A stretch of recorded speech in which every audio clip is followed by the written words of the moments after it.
Hey guys, how's it going? Welcome back to another episode of Brown Mind Games. This is episode two. True to my word, I'm trying to post every Saturday. This week's episode is titled I Wish I Was White. Now, before I kind of get into what this episode is about, I just want to say I brought you some amazing Marvel Rivals gameplay. This was, in fact, my Grandmaster game, so I was like Diamond 1, and this was the game basically that would get me into Grandmaster. And I played Overwatch for almost 7 years, and I don't think I ever made it past Platinum, Diamond, something like that. So to get into Grandmaster, honestly, it was just insane. But yeah, I really hope you guys enjoy the gameplay. But let's get into episode 2. So the title of this episode really is I Wish I Was White. Now, you might be thinking, what do you mean? Like, what do you mean you're white? It's something that is not just about skin color. It is so much more than just, wishing I had white skin or light skin, etc. It's quite deep, in fact. I guess from a textbook point of view, wishing, as an ethnic person, wishing you were white, it might be down to systematic privilege, less discrimination, easier assimilation, and, even media representation. But the thing is, for me, I want to go down that route of, growing up in the UK and the times, where, and I know everyone felt it. I know there was a time where everyone probably wished at one point or another, you know what, I wish I was just white. I mean, I feel like I just threw out some really big words there, and I feel like we need to sort of tune it back and go down to like the nitty gritty of things. So I want to talk about sort of what I mean by some of these things. So growing up in a brown household, it isn't just as simple as, waking up, going to school, coming home, doing your homework, making sure you go to bed on time and having clean teeth and strong bones.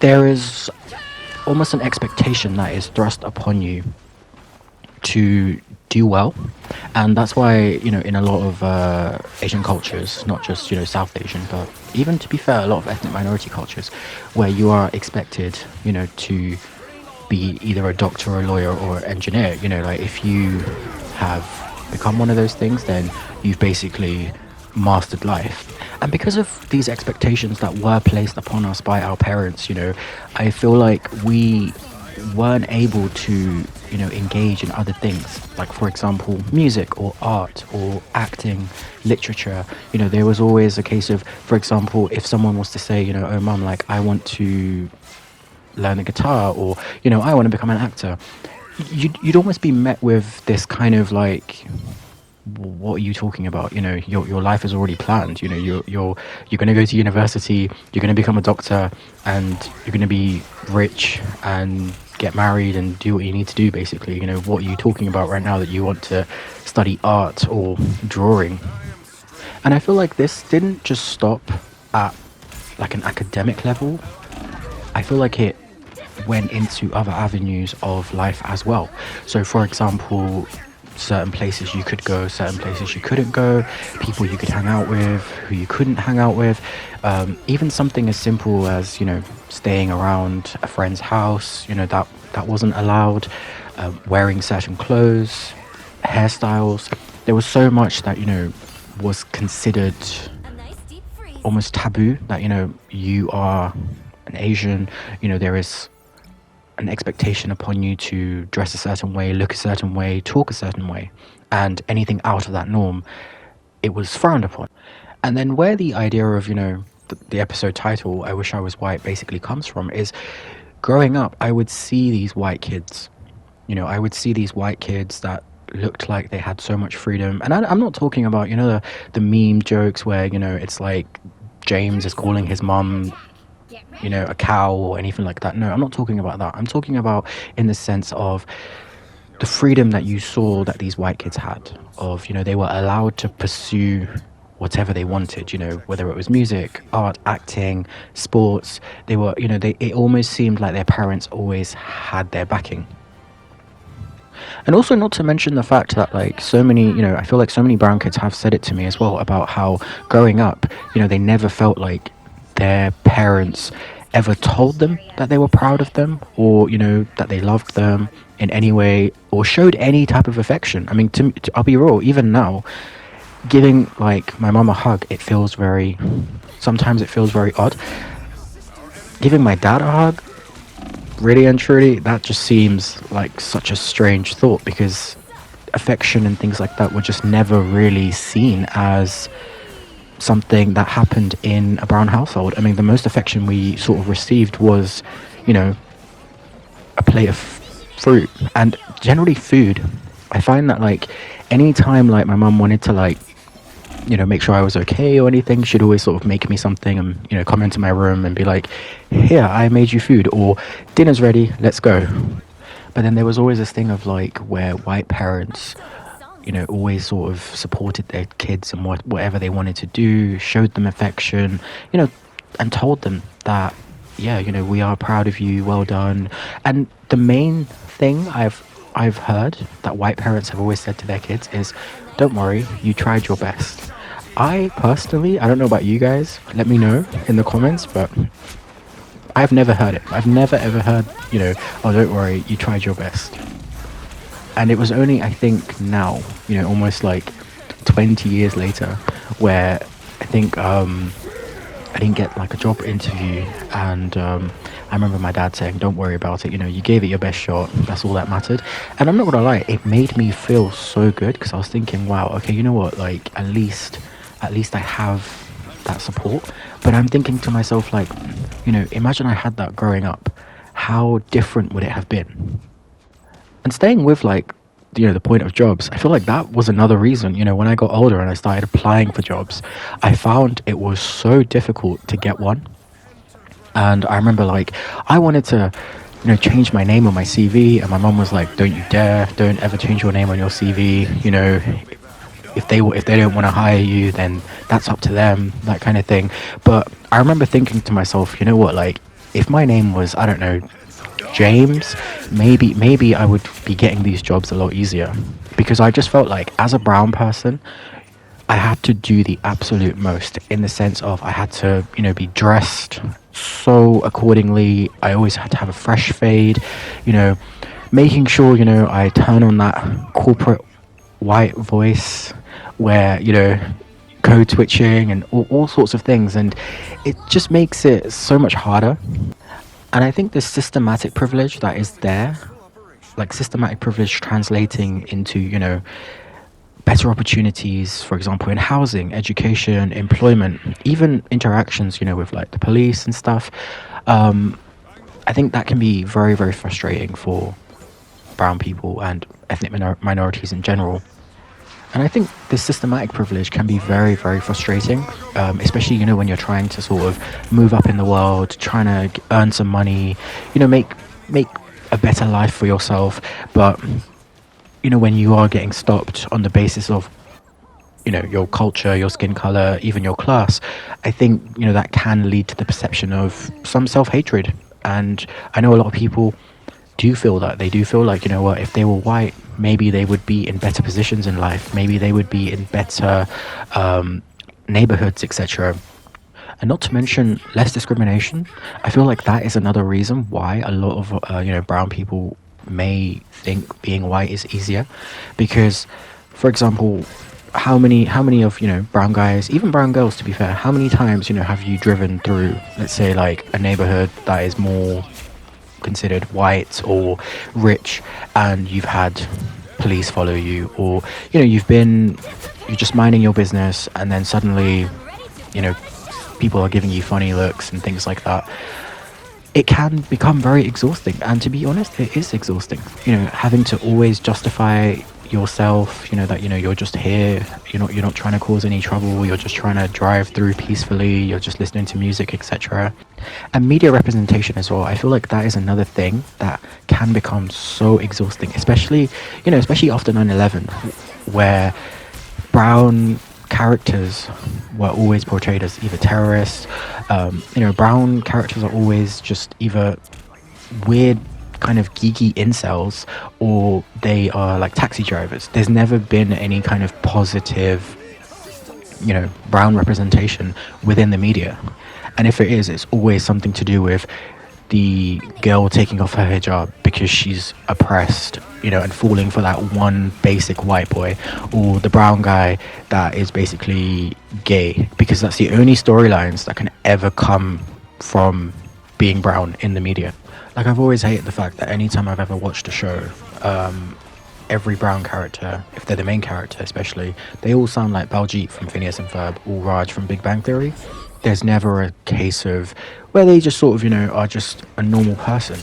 And it can honestly really make you feel a type of way, because you think to yourself, like, is this all it is? Like, is this how the world sees me? And, if you are always portrayed as, this kind of geeky taxi driver kind of person, you start to almost doubt yourself. And even things like, in terms of discrimination, like, let's talk about airport queues.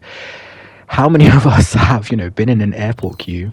I mean, it's the whole random selection where they take you to the side and, they just want to ask a few questions. And it's always got to be, the brown guy or the brown girl. If they're wearing a hijab or he's got a beard, then there's even more chance of them randomly being selected. And you do sort of question yourself at times where you think, what, like, if I was white, would this happen to me? Or is this something that only happens to, if my name is Muhammad or Abdullah, for example? I've sort of experienced this myself, where I remember I had a layover in Turkey. I went to Saudi just to do Umrah, and then I came back to Turkey. And from there, I was meant to go to London. And the guy, he saw my passport and he pulled me to the side. And bear in mind, I was just by myself. I was quite young, so I was a bit nervous. And they were asking me, like 20 questions about where I was going, how long I had stayed, why am I going where I'm going. And obviously, I just told them, I was like, I am going back to London. That's where I live. I'm going to see my family. I've been there all my life, kind of thing. And I think it didn't help the fact that I had a Pakistani passport at the time. I have a UK one now. It just took a little while for me to get around to applying for it, but I have it now and haven't really used it. But I remember even when I got to Heathrow, because the Turkish guy, what he'd done was he'd taken a picture of it and then sent it to Heathrow. And then at Heathrow, I got there and the guy's asking me, like, oh, how did you get this? What are you doing here? And to me, I just thought to myself, like, why am I being questioned? I speak perfect English. I am dressed, I guess, in the British way. Why are you guys doing this? Like, why do you have to be so difficult? And I remember thinking, like, what? If I was white, would they be treating me the way they are? And it's little things like that. So it's like, before making this video, I remember saying to one of my friends, about, how I want to make episode 2 titled I Wish I Was White. And they said, like, oh, they've never wished that they were white. And I was like, no, it isn't necessarily about, wanting to have like blonde hair or blue eyes or whatever. But it is just those little things, those little things, being brown or ethnic minority, that stop you, accessing those opportunities, getting a place somewhere, that is a bit more affluent, that kind of thing. And speaking of blonde hair and blue eyes, do you guys remember when the Ukraine war started and everyone was moving away from Ukraine and, they were almost refugees basically? But do you guys remember how the news and the media and everyone referred to them as? They said that these were blue-eyed, blonde-haired people. They are not people escaping from lands, that are war-torn.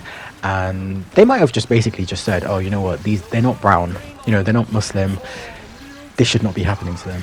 But I remember the anger that so many people felt, because it was a case of, okay, does this mean that they are better than us?